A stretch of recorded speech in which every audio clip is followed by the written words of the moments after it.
हर माँ बाप की इच्छा होती है कि उनकी संतान रूपवान हो, बहुत सुंदर हो, बहुत क्यूट सा बेबी हो। जब कोई भी बेबी प्लान करते हैं तो यही सोचते हैं कि सबसे पहला, चाहे संतान कुछ भी हो, इसका कोई जरूरी नहीं है, भगवान उनको, परमात्मा जो भी दे वो उनके लिए सब उनको स्वीकार है। लेकिन सबसे पहली जो इच्छा होती है वह यही होती है कि वो निरोगी हो और सुंदर हो। सुंदरता के लिए अनेकों उपाय करने की सोचते हैं। उनकी ख्वाहिश होती है कि उनका बेबी जो है एकदम क्यूट सा हो, बहुत सुंदर हो। तो नमस्कार दोस्तों, मैं एस्ट्रोलॉजर सुनील स्वागत करता हूं आज के इस वीडियो में। और आपको एक जो सबसे बड़ी इंपॉर्टेंट बात है कि आप किस प्रकार से, किस तरह से आप एक रूपवान संतान को जन्म दे सकते हैं, एक सुंदर संतान को जन्म दे सकते हैं, एक क्यूट से बेबी को जन्म दे सकते हैं। तो आज के हमारे इस वीडियो में देरी ना करते हुए हम आपको बता दें कि जो हमारे नए जो भी दर्शक हैं वो हमारे चैनल को सब्सक्राइब कर लें और आगे वीडियो देखें। तो सुंदर संतान प्राप्ति के लिए, रूपवान संतान प्राप्ति के लिए सबसे जो अहम भूमिका है वो पति पत्नी के, दंपति के पारस्परिक प्रेम की है।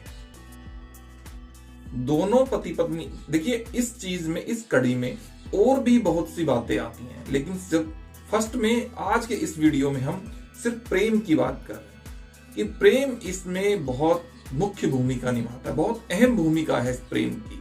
ये पारस्परिक प्रेम पति पत्नियों का ये सुंदर संतान को जन्म दे सकता है। भले ही उनके माँ बाप या वो दंपति बहुत खूबसूरत ना हो, बदसूरत हो, लेकिन उनमें आपसी प्रेम हो, पारस्परिक प्रेम हो और ये प्रेम एकदम निर्दोष प्रेम हो, एकदम विशुद्ध प्रेम हो, जिसमें किसी भी प्रकार की इच्छाएं ना हो। ये प्रेम बिल्कुल निस्वार्थ प्रेम होना चाहिए। ऐसा प्रेम, दोनों के प्रगाढ़ प्रेम के प्रभाव से आपको निश्चित जो संतान प्राप्ति होगी वो बहुत ही सुंदर संतान की प्राप्ति होगी। आप जो भी दंपति एक बेबी प्लान करने जा रहे हैं, एक नई संतान को जन्म देना चाह रहे हैं, अपने एक वंश को अपने को आगे बढ़ाना के लिए कोशिश कर रहे हैं, तो आप एक ऐसे बेबी को जन्म दें, एक ऐसे संतान को जन्म दें जो खूबसूरत हो, जो आकर्षक हो, जो निरोगी हो, सुंदर हो। तो उसके लिए जो प्रेम की भावना है वो बहुत जरूरी होनी चाहिए। तो अब क्या आप इसको कैसे मान सकते हैं? तो इसके लिए मैं आपको एक उदाहरण देता हूं। आज एक कहानी मैं आपको सुनाता हूं। इस प्रेम के फलस्वरूप दोनों पति पत्नियों का जो आपसी प्रेम था, उस प्रेम के फलस्वरूप कैसे एक सुंदर संतान को जन्म हुआ या कैसे जन्म दिया, उसकी मैं एक कहानी सुनाता हूं आपको। डॉक्टर फूलर, जो एक यूरोपियन सज्जन थे, अपनी पत्नी के साथ में शहर से बाहर घूमने जा रहे थे। तभी रास्ते में उन्होंने दो बालकों को खेलते हुए देखा। दो बालक उन्हें खेलते हुए मिले वहीं पे, और उन बालकों पे उस महिला जो लेडी थी, उनके साथ में उनकी पत्नी, उनका ध्यान गया, उनकी नजर उन पर पड़ी। वो दोनों बालक दिखने में इतने आकर्षक थे, इतने सुंदर थे कि वो जो महिला थी वो उन पर मोहित हो गई और उन्होंने इच्छा जाहिर करी कि मैं इन बालकों के माँ बाप से मिलना चाहती हूँ, मैं इनके माता पिता को देखना चाहती हूँ। जब ये माँ बाप, जब ये बेटा बेटी या जो भी वो थे, बेबी, ये जो भी थे, ये इतने सुंदर हैं, तो इनके माता पिता कितने सुंदर हो। ऐसी उनके मन में एक कल्पना जागृत हुई, एक सोच हुई कि उनके माता पिता बहुत सुंदर होंगे, बहुत। और उन्होंने पता किया उन बालकों के माँ बाप का, और फिर वो उनसे जाकर के मिली। जब उन्होंने देखा कि वो बिल्कुल बदसूरत थे, उनमें कोई भी सुंदर नहीं था, लेकिन पता चला कि उनके अंदर आपसी प्रेम था, प्रगाढ़ प्रेम था। उन्होंने कभी भूल से भी अपनी पत्नी को या अपने पति को कभी कटु वचन नहीं कहे थे। उनके विवाह से लेकर के और अब तक का जो समय था वो बहुत शांतिपूर्ण, बहुत सौहार्द में जीवन जिया उन्होंने, बहुत प्रेम के साथ। तो उसी प्रेम के फलस्वरूप उनको सुंदर संतान की प्राप्ति, खूबसूरत संतान की प्राप्ति हुई। गर्भाधान क्रिया के समय प्रेममय हो जाना, बहुत ज्यादा एक दूसरे को प्रेम की दृष्टि से देखना, ये सब चीजें आपके सुंदर संतान को जन्म देने के लिए एक महत्वपूर्ण अंग है, उसका एक भाग है। हमारे अनेक वीडियोज में हम आपको बताएंगे, इसके और भी उपाय या और भी तरीके बताएंगे जिससे आप एक अच्छी संतान को जन्म दे सकते हैं, एक सुंदर संतान को जन्म दे सकते हैं। तो ये प्रेम, ये एक पहला उपाय है, एक पहला तरीका है रूपवान संतान को जन्म देने का, कि आप सबसे पहले दोनों पति पत्नी झगड़े ना, एक दूसरे को प्रेम की भावना से देखें, प्रेम में रहें, अपने परिवार को, अपने घर को एकदम खुशनुमा बनाए रखें, ऐसा करें। डॉक्टर फूलर ने अपना सिद्धांत दिया। उन्होंने कहा कि जो लोग पति पत्नी झगड़ते हैं, प्रेम नहीं करते हैं और आए दिन उनके झगड़े होते रहते हैं, वो एकदम सुंदर संतान को या अच्छी संतान को जन्म नहीं दे सकते। उनमें कहीं ना कहीं किसी भी प्रकार की कोई परेशानी आ सकती है। और उन्होंने देखा इस बात को, उन्होंने इस चीज को देखा कि पाया कि इस तरह से अगर मान लो कोई दोनों पति पत्नी झगड़ते हैं तो उनके इस तरह की संतान हुई जो इतनी खूबसूरत नहीं थी, जो जिनमें आपसी प्रेम था।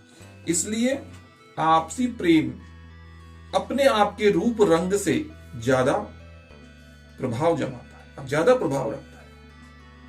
अब दर्शक जो माता बहन है वो इस बात पे ये सोचेंगी कि, और सवाल भी उठाएंगी कि ये बात सही है गुरुजी कि आपसी प्रेम दोनों पति पत्नियों में होना चाहिए, लेकिन कई बार ऐसी परेशानियां या ऐसी बातें उपस्थित हो जाती हैं जिनकी वजह से गुस्सा जाहिर है। तो देखिए, एक मैं आपको घटना सुनाता हूं इसके लिए, एक उदाहरण के लिए, कि एक परिवार था जिसमें दोनों पति पत्नी बहुत झगड़ा करते थे।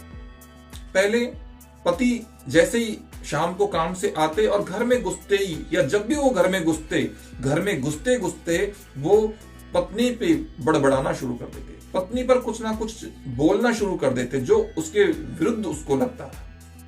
पत्नी जैसा अपने को समझती थी उसके विरुद्ध उसको लगता था।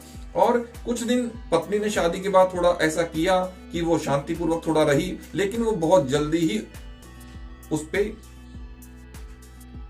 जवाब देने को उतारू हो गई, और जैसा वो बोलते तो वो उनसे ज्यादा डबल बोलने का प्रयास करने लगी और वो उनको खरी खोटी सुनाने लगी।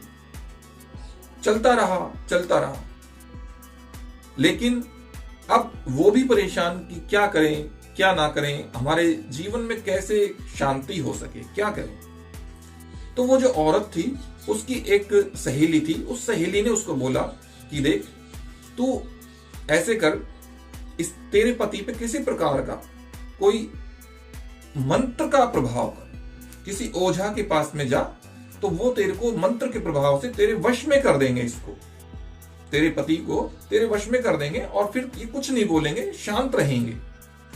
पत्नी के दिमाग में ये समझ में आ गई, क्योंकि ऐसी बातें बहुत जल्दी समझ में आ जाती हैं, तो उनके ये समझ में आ गई कि हाँ, ये ठीक रहेगा कि मैं किसी भी प्रकार से इनके ऊपर कुछ मंत्र प्रभाव करके और इनको अपने वश में कर लूं। सहेली के साथ में वो चली गई। जो ओझा जी थे, एक माने हुए ओझा थे, उनके पास में जाकर के बोलने लगी, उन्होंने अपनी घटना कुछ सुनाई और ओझा भी काफी एक तरीके से समझे हुए और सुलझे हुए थे, तो इन सब चीजों को समझते थे, तो उनको पता था कि यहाँ किस चीज की जरूरत है। और उन्होंने कहा कि देख बेटा, ये मैंने जल लेकर के और इसको अभिमंत्रित कर दिया है। इस लोटे में जो जल है इसको अब मैंने अभिमंत्रित कर दिया है, और इस जल को तू ले जा, और जब भी तेरे पति घर में घुसें, जब भी घर में प्रवेश करें, तो उनके प्रवेश करते ही तू एक घूंट जल इसमें से पी लिया कर, और जब तक तेरे पति सो ना जाए, चुपचाप सो ना जाए वो, तब तक तू इस को ना तो अंदर लेकर के जाएगी पेट में और ना इसको बाहर निकालेगी। बस यही प्रयोग तुझे करना है, और 21 दिन तक तुझे इस प्रयोग को करना है।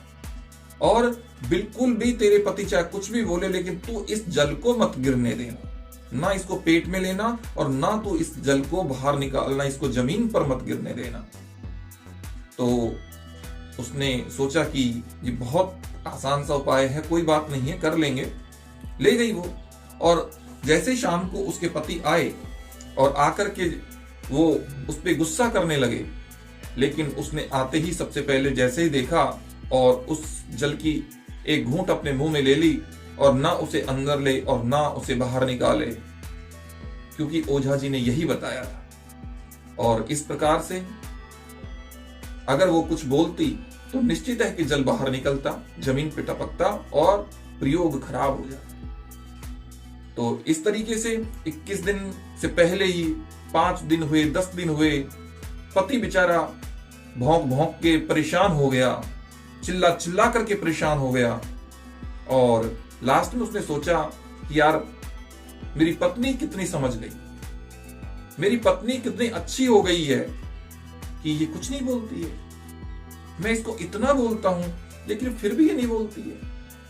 लगता है शायद ना बोलना ही ज्यादा अच्छा, शायद ये समझदार है, मेरे पे कोई ध्यान ही नहीं देती है, क्या फायदा मेरे बार बार चिल्लाने से। तो ऐसे करके उसको अपनी पत्नी से प्रेम होने लगा, यार कितनी अच्छी है ये, कितनी अच्छी है, और अब कितनी समझदारी इनमें आ चुकी है, मुझे भी ऐसा नहीं करना चाहिए। और ऐसे करते करते पत्नी जो थी उनके ऊपर गुस्सा करना पतिदेव ने कम कर दिया, और धीरे धीरे पतिदेव भी उनको प्यार करने लगे, प्रेम करने लगे। जब कुछ प्रेम का असर हुआ, जब धीरे धीरे वो पति भी कम उनके ऊपर बोलने लगे, तो 21 दिन जैसे पूरे हुए तो उनको पता चल गया कि इस चीज का ये असर है। पत्नी भी समझ गई इस बात को कि मेरे ना बोलने में ही फायदा है। तो पत्नी ने उस प्रयोग को 21 दिन में खत्म होने के बाद में भी उस चीज को रिपीट किया, दोहराया, और उसको चलता रहा, और कोशिश करी ना बोलने की। और इस प्रकार दोनों पति पत्नी में बहुत प्रगाढ़ प्रेम हो, धीरे धीरे सब शांतिपूर्ण वातावरण हो गया। तो बस यही है कि अगर चाहें तो बस मन को वश में रख करके, ये बहुत साधारण सी बात है कि अगर किसी परिवार में ऐसा होता है तो वो अपने मन को वश में रख करके, कंट्रोल में करके, और इस चीज से छुटकारा पा सकते हैं। ये बात एक पुरानी मत समझिएगा जो मेरी वीडियोज में मैंने आपको बताई है कि माता पिता बदसूरत हो और संतान प्रेम के कारण रूपवान हो जाए। मैं इसका एक नया उदाहरण आपके सामने रख रहा हूं कि इस वीडियो को मैंने बनाया उससे एक दिन पहले, यानी कि कल मेरी किसी क्लाइंट ने एक बेबी की एक वीडियो मुझे दिखाई, भेजी, और कहा कि मैं भगवान से प्रार्थना करती हूं कि मुझे ऐसा ही सुंदर बेटा या बेटी या जो भी है संतान मुझे मिल जाए। मैं भगवान से यही प्रार्थना करती हूँ कि मुझे ऐसी संतान प्राप्त, इतनी खूबसूरत, मुझे बहुत अच्छा ये बेबी लग रहा है। फिर उन्होंने खुद ने ही एक मैसेज किया कि हालांकि मैंने इनके मम्मी पापा को भी देखा था कि वो इतने सुंदर नहीं थे और बेटा ये बहुत सुंदर था। तो वही वाली बात है कि शायद हो सकता है कि उनके अंदर भी प्रेम हो, उनका भी अच्छा जीवन हो, सुख शांतिपूर्ण हो। एक दूसरे को बहुत निस्वार्थ प्रेम करते हैं, निर्दोष प्रेम करते हैं। तो ये आज के हमारा वीडियो का जो टॉपिक था वो यही था कि सुंदर संतान प्राप्ति का जो पहला उपाय है वो है दोनों पति पत्नी का आपसी प्रेम। तो दोस्तों, आज की हमारी वीडियो में बस इतना ही। फिर मिलेंगे एक नई वीडियो के साथ में। तब तक के लिए मुझे इजाजत दीजिए। नमस्कार।